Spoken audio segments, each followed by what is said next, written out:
Hey readers, and welcome back to another reading mini lesson video.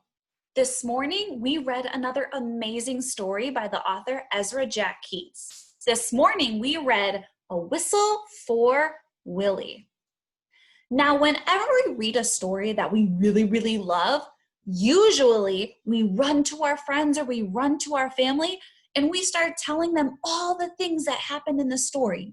We say things like, wow, first, Peter was really discouraged because he didn't know how to whistle. And then he did all these silly things going around his neighborhood. And then he hid in the box, and then he drew on the chalk, and then he went home and played with a hat. And at some point he stopped with his shadow.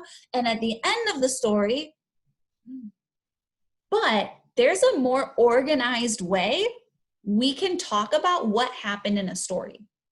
In the same way that Ezra Jack Keats structures and organizes his stories, we can also organize how we retell what happened in the story.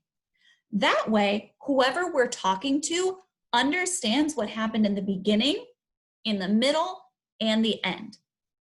And as readers, it helps us be able to understand not only Whistle for Willie, but any book that we read.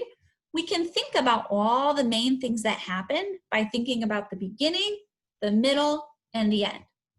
Even as writers, when we're coming up with stories, we can do exactly what Ezra Keats did by organizing and structuring our writing work.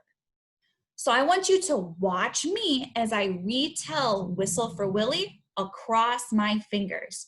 Every time there's a new part, I'm going to hold up a new finger. We're going to go from the beginning all the way to the end. Watch me.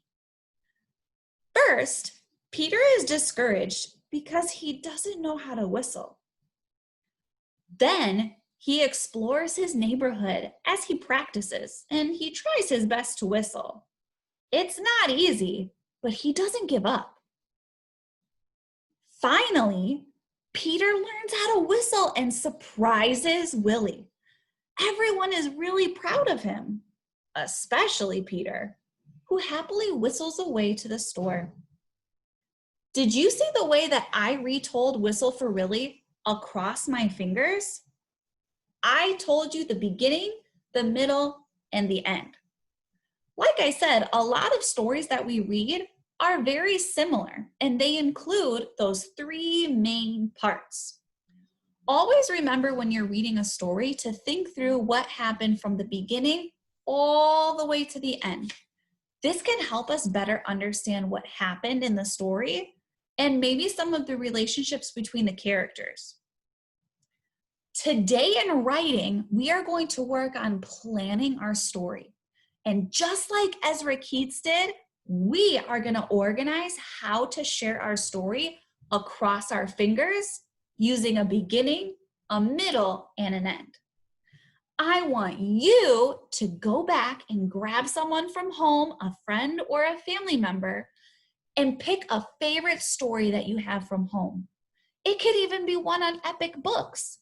And I want you to practice telling them what happened in the beginning, in the middle, and the end of that story. You can have some fun and even record yourself doing this and send it back to your teacher.